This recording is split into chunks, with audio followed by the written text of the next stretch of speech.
আমি যা বক্তব্য রেখেছি সরেজমিনে সেটা পাচ্ছেন না। মাননীয় সংসদ সদস্য, ভালো কাজ আদায় করতে হলে মানুষের উপর কিছু প্রেশার রাখা হয়। আমার মনে হয় মিডিয়া আমাদেরকে ওই প্রেশারটাই রাখছে। আমাদের একটা হসপিটালে আইসোলেশন ওয়ার্ডের কোনো ঘাটতি নেই। আপনাকে আমি অনুরোধ করব, আপনি আমার সাথে কালকে চলেন, কোনটায় দেখবেন প্রত্যেকখানে আমাদের ব্যবস্থা করে রাখা হয়েছে মিজেলস রোগের জন্য। এবং ভেন্টিলেটর আমাদের মন্ত্রণালয়ের রেডি আছে, যখন যেখানে প্রয়োজন আমরা ভেন্টিলেটরও দিয়ে যাচ্ছি। কাজে এই ব্যাপার আপনাকে আমি নিশ্চিত করতে পারি ইনশাল্লাহ আমাদের আইসোলেশন অভাব। আপনি রাজশাহীতে খবর নেন, ওইখানেও আমরা গতকাল আলাপ করেছি, আমাদের সব কিছু রেডি আছে। আজকে ৭১ বিধিতে জনগুরুত্বপূর্ণ এবং খুবই বেদনাদায়ক একটা বিষয় আমি সংসদের নজরে আনার জন্য এবং আমাদের মাননীয় স্বাস্থ্যমন্ত্রীর নজরে আনার জন্য উপস্থাপন করছি। আপনারা সকলে জেনে থাকবেন যে বাংলাদেশে হঠাৎই হামের প্রাদুর্ভাব হচ্ছে। আমাদের অসংখ্য শিশু হামে আক্রান্ত হচ্ছেন এবং এখনো পর্যন্ত গত ৩ সপ্তাহে হামে সাসপেক্টেড মৃত্যুর সংখ্যা ১১৫+ এবং কনফার্মড মৃত্যু প্রায় ২৫ জনের মতো গত ৩ সপ্তাহেই। এভাবে সারা দেশে হাজার হাজার শিশুরা তারা হামে আক্রান্ত হচ্ছেন। আমাদের মাননীয় স্বাস্থ্যমন্ত্রী বলেছেন যে গত ৮ বছর যাবত হামের টিকা দেওয়া হয় নাই।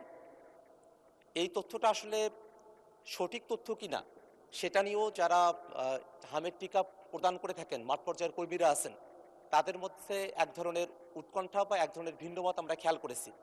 সেক্ষেত্রে যদি হামের টিকা না দেওয়া হয়ে থাকে ২০২৪ বা তার পরবর্তী সময়গুলোতে, সেক্ষেত্রে কেন দ্রুত গতিতে যারা 0 ডোজের শিশুরা ছিলেন তাদেরকে টিকার আওতায় নিয়ে আসা হলো না বা তার জন্য একটা ক্যাম্পেইনের ব্যবস্থা করা হলো না, সেটা আমাদেরকে অবাক করে মাননীয় স্পিকার। সব কিছু মিলিয়ে আমরা প্রথমত আগেই একটা ব্যবস্থা গ্রহণ করতে ব্যর্থ হয়েছি এবং পরবর্তীতে আমাদের শিশুরা যখন হাসপাতালে হামে আক্রান্ত হয়ে এসেছেন, আমরা জানি যে হামের চিকিৎসার জন্য আইসোলেশনের প্রয়োজন হয়, কিন্তু আমাদের হসপিটালগুলোতে আইসোলেশন ফ্যাসিলিটিস একেবারেই নাই। উপজেলা পর্যায়ে নাই, জেলা পর্যায়ে নাই, এমনকি যেগুলো আরও বড় বড় হসপিটাল আছে সে জায়গাগুলোতেও নাই। বিশেষত রাজশাহী অঞ্চলের কথাটা এখন বেশি নজরে আসছে এবং যে আইসিইউ বা এনআইসিইউগুলো প্রয়োজন হয় সেই পর্যাপ্ত আইসিইউ বা এনআইসিইউ এরও ব্যবস্থা নাই। এবং আরেকটা বিষয় খেয়াল করে দেখা গেছে যে আমাদের দেশে হামের টিকা দেওয়া হয় ৯ মাস বয়স থেকে, কিন্তু এখন হামের যারা আক্রান্ত শিশুরা আছেন তারা আসলে ৬ মাস বয়স বা তারও কম বয়স থেকে তারা হামে এটা আক্রান্ত হচ্ছেন। সেক্ষেত্রে আমাদের যারা সরকারের চাকরিতে যারা রোগতত্ত্ব বিশারদ যারা আছেন তারা কেন এই বিষয়টা আগে থেকে ফাইন্ড আউট করতে পারলেন না এবং সে অনুযায়ী ব্যবস্থা গ্রহণ করতে পারলেন না।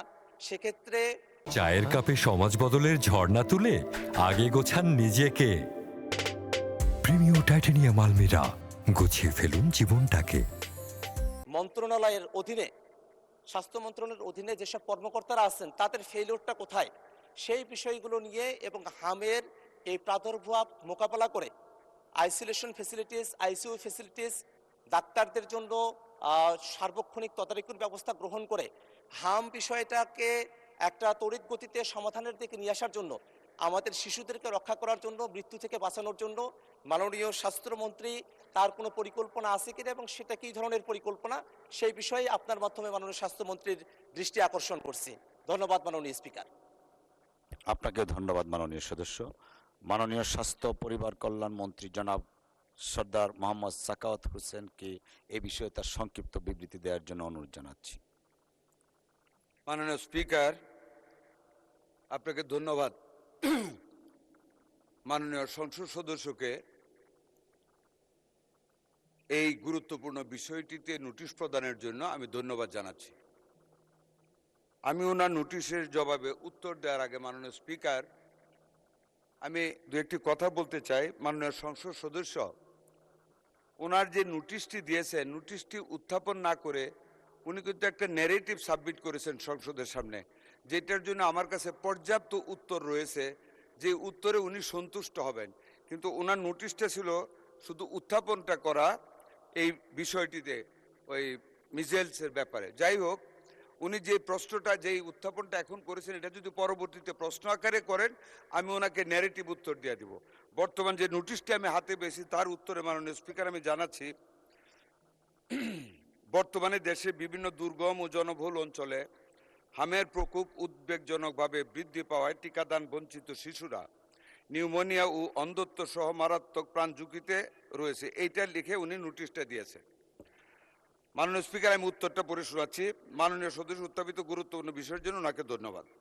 মাননীয় স্পিকার, অতীতের সরকারগুলির সম্পূর্ণ ভুল ব্যবস্থাপনা এবং ব্যর্থতার কারণে, সরকারগুলোর বলতে ফ্যাসিস্ট সরকার এবং জাস্ট ইমিডিয়েট পাস্ট যে গভর্নমেন্ট গিয়েছে ওদেরই মিন করতেছি মাননীয় স্পিকার। ভুল ব্যবস্থাপনা এবং ব্যর্থতার কারণে বর্তমানে হামের প্রাদুর্ভাব বৃদ্ধি পেয়েছে।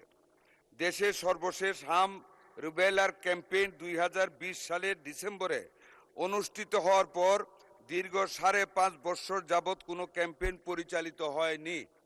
মাননীয় স্পিকার, এখানে আপনাকে জানানোর জন্য বলতে চাই, প্রতি 4 বছর পর হাম রিবেলার এই ক্যাম্পেইনটি হওয়ার কথা ছিল প্রতি 4 বছর পর পর। মাননীয় স্পিকার, সেইটা গত 5.5 বছর যাবৎ হয় নাই, ফলে নিউবর্ন বেবি এবং লেফট আউট বেবিজের সংখ্যা অনেক বৃদ্ধি পেয়েছে, যারা এখন হামে আক্রান্ত হচ্ছে।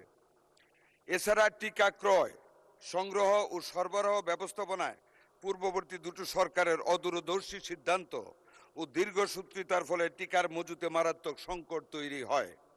এর পরিণতিতে দেশব্যাপী হামের টিকা সহ আরও 6 ধরনের গুরুত্বপূর্ণ টিকার অভাব দেখা দেয়, যার কারণে বহু শিশু নিয়মিত টিকাদান সেবা থেকে বঞ্চিত হয় এবং সংক্রামক রোগে আক্রান্ত হওয়ার উচ্চ ঝুঁকিতে পড়ে, যার ফলাফলে বর্তমান সংকট তৈরি হয়েছে। মাননীয় স্পিকার, নানা প্রতিকূলতা সত্ত্বেও মাননীয় প্রধানমন্ত্রী জনাব তারেক রহমানের গতিশীল নেতৃত্ব, বিচক্ষণতা এবং পরামর্শে আমরা টিকাদান কর্মসূচি জরুরি ভিত্তিতে এগিয়ে আনতে সক্ষম হয়েছি। আমরা গতকাল 5 এপ্রিল থেকে হামের টিকাদান কার্যক্রম শুরু করেছি। প্রথম ধাপে সারা বাংলাদেশের 18টি জেলা এবং 30টি ঝুঁকিপূর্ণ উপজেলায় জরুরি হাম রিবেলা টিকাদান কর্মসূচি শুরু করেছি, যার মধ্যে 5টি স্পটে আমি সহ আমার প্রতিমন্ত্রী সহ আমাদের কর্মকর্তাগণ আমরা সশরীরে হাজির থেকে আমরা সেই কার্যক্রম শুরু করেছি। ধন্যবাদ মাননীয় মন্ত্রী। মাননীয় সদস্য জনাব আক্তার হোসেন, আপনি এ বিষয়ে একটি প্রশ্ন করতে পারেন। ধন্যবাদ। ধন্যবাদ মাননীয় স্পিকার, ধন্যবাদ মাননীয় মন্ত্রীকে। টিকাদান কার্যক্রম শুরু করার জন্য আমরা সরকারকে ধন্যবাদ জানাই। পাশাপাশি একটা বিষয় একটু জানা রাখার প্রয়োজন, যে মাননীয় মন্ত্রী যেভাবে আইসোলেশন ফেসিলিটিস বানানোর কথা বলছেন বা যেভাবে তিনি আইসিইউ এবং এনআইসিইউ এর কথা বলছেন, মাঠের পরিস্থিতি কিন্তু তেমনটা নয়। আমরা সোশ্যাল মিডিয়াতে এবং বিভিন্ন পত্র পত্রিকা মারফত আমরা জানতে পারছি যে অনেকেই হাসপাতালগুলোতে যাচ্ছেন, কিন্তু যাওয়ার পরে তারা আইসোলেশন ফ্যাসিলিটিস পাচ্ছেন না এবং তারা আইসিইউ ফ্যাসিলিটিসও তারা পাচ্ছেন না। এটা কি সরকারের তরফ থেকে বরাদ্দ করা হচ্ছে, কিন্তু হাসপাতালে যারা আছেন তাদের কোনো গাফিলতি বা হাসপাতাল ম্যানেজমেন্ট বা ব্যবস্থাপনা যেটা আছে তার ত্রুটির কারণে এটা হচ্ছে কিনা সে ব্যাপারে মন্ত্রণালয়ের তরফ থেকে মাননীয় মন্ত্রীকে উদ্যোগ গ্রহণ করার জন্য বলছি। আর একটা বিষয় উনি বলেছেন যে করোনার কালীন একটা বাজেট অতিরিক্ত ছিল, যেটা এখন নিয়ে এসে এখানে কাজে লাগানো হচ্ছে, তার জন্য আমরা ধন্যবাদ জানাই। এই বিষয়ে একটা প্রসঙ্গত বিষয় মনে করিয়ে দেওয়া প্রয়োজন। বাংলাদেশে স্বাস্থ্য খাতে যে পরিমাণে বাজেট বরাদ্দ করা হয় সেই পরিমাণে বাজেট কিন্তু ব্যয় করা হয় না। যেমনটা দেখা গেছে যে 2024-25 অর্থ বছরে স্বাস্থ্য খাতে বাজেট ছিল 41,407 কোটি টাকা, সেখানে সংশোধিত বাজেট হয়েছিল 29,782 কোটি টাকা, অর্থাৎ 11,000 কোটি টাকা কিন্তু অব্যবহৃত থেকে গেছে। আবার অপারেশনাল যে বাজেট ছিল সেটা ছিল 19,973 কোটি টাকা এবং সেটা খরচ হয়েছে, সংশোধিত আকারে এসেছে 13,603 কোটি টাকা, অর্থাৎ সেখানেও প্রায় 6,000 কোটি টাকা কিন্তু অব্যবহৃত থেকে গেছে। আমাদের মোট বাজেটের মাত্র 5% স্বাস্থ্য খাতে বরাদ্দ করা হয়, জিডিপির যেটা 1%-রও কম, এবং আমাদের আসলে আউট অফ দ্য পকেট, পিপলের পকেট থেকেই প্রায় 70% স্বাস্থ্য খাতে তাদেরকে খরচ করতে হয়। সে ব্যাপারে সামনে বাজেটও আসছে, সেই বাজেটের সময়টাতে এই স্বাস্থ্য খাতে বাজেট বরাদ্দ করা হবে কিনা, এবং যে বাজেট বরাদ্দ করা হয় তার 25% যে অব্যবহৃত থেকে যায়, সেই 25% অব্যবহৃত না থেকে আরও বাজেট বৃদ্ধি করে স্বাস্থ্য খাতে আইসোলেশন ফেসিলিটিস, আইসিইউ ফেসিলিটিস এবং অন্যান্য যেসব যন্ত্রপাতিগুলো প্রয়োজন রয়েছে সেগুলোর মজুদের জন্য কোনো ব্যবস্থা গ্রহণ করা হবে কিনা আপনার মাধ্যমে মাননীয় স্বাস্থ্যমন্ত্রীর দৃষ্টি আকর্ষণ করছে মাননীয় স্পিকার। ধন্যবাদ মাননীয় সদস্য। মাননীয় স্বাস্থ্যমন্ত্রী। প্লেন্টি অফ কোয়েশ্চেন্স মাননীয় স্পিকার। নাম্বার 1, যেটা উনি বলেছেন মিডিয়াতে এবং উনি যা জানেন, আমি যা বক্তব্য রেখেছি সরেজমিনে সেটা পাচ্ছেন না। মাননীয় সংসদ সদস্য, ভালো কাজ আদায় করতে হলে মানুষের উপর কিছু প্রেশার রাখা হয়। আমার মনে হয় মিডিয়া আমাদেরকে ওই প্রেশারটাই রাখছে। আমাদের একটা হসপিটালে আইসোলেশন ওয়ার্ডের কোনো ঘাটতি নেই। আপনাকে আমি অনুরোধ করব, আপনি আমার সাথে কালকে চলেন, কোনটায় দেখবেন প্রত্যেকখানে আমাদের ব্যবস্থা করে রাখা হয়েছে মিজেলস রোগের জন্য। এবং ভেন্টিলেটর আমাদের মন্ত্রণালয়ের রেডিয়াসে যখন যেখানে প্রয়োজন আমরা ভেন্টিলেটরও দিয়ে যাচ্ছি। কাজে এই ব্যাপার আপনাকে আমি নিশ্চিত করতে পারি ইনশাল্লাহ আমাদের আইসোলেশন অভাব। আপনি রাজশাহীতে খবর নেন, ওইখানেও আমরা গতকাল আলাপ করেছি, আমাদের সব কিছু রেডি আছে।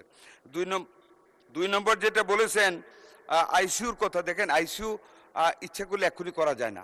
আইসিইউ আমাদের প্রত্যেকটা জায়গায় এই মিজেলস আসার পরে আমরা করেছি। এমনকি আপনাকে বলি 18 ঘন্টায় আইসিইউ ওয়ার্ড আমরা চালু করেছি ইনফেকশাস ডিজিজ সেন্টারে। যখন একটা রোগী মারা গেল মধ্যরাতে, সেখানে আমি, আমার সচিব, আমাদের ডিজি আমরা গিয়েছি। মাননীয় প্রধানমন্ত্রী তদারকি করেছেন, আমরা সেখানে গিয়েছি। মাননীয় প্রধানমন্ত্রী আমাকে বলেছেন, প্রথম আমি শুনি, আই হার্ড ফ্রম হিম যে একজন রোগী মারা গেছে। কাজে ধন্যবাদ মাননীয় প্রধানমন্ত্রীকে ওনার বিচক্ষণতার জন্য। ওখানে গিয়েছি, ওই একটা আইসিইউ ইউনিট যেটা ক্লোজড ছিল, after the closure of the project of world bank, that ICU had been closed by World Health Organization. আমরা 18 ঘন্টার ভিতরে ওই আইসিইউ খুলেছি, আমরা অ্যাটাচমেন্টে ডাক্তার দিয়েছি, আমরা নার্স দিয়েছি, আয়া দিয়েছি, অ্যানেস্থেশিয়ার লোক দিয়েছি এবং পরিপূর্ণভাবে চালু করেছি। আপনি জানেন রাজশাহীর কথা, 11 দিনে 33টা বেবি মারা গিয়েছিল। আমরা খবর পাওয়ার পরের দিনের ভিতরে আমরা ভেন্টিলেটর দিয়েছি, আমাদের সচিব ডিজি সবাই গিয়েছে, আমরা সার্বক্ষণিক যোগাযোগ রেখে ওইটা আমরা মানে আইসিইউ ইউনিট খুলে আমরা একদম ফুললি ফার্নিশড করেছি। আমাদের রোগী এখন একটা আল্লাহর রহমত কোনো ক্যাজুয়ালিটিস নেই। আরেকটা যেটা বাজেটের কথা বলেছেন, এখনও তো আমরা বাজেট দেইনি মাননীয় সংসদ সদস্য। Wait and see what we give, what we spend. Inshallah, transparently, honestly, sincerely, whatever the budget shall be granted by our Honorable Prime Minister and this House, we must spend it on the real grounds of necessity of the health. ধন্যবাদ আপনাকে।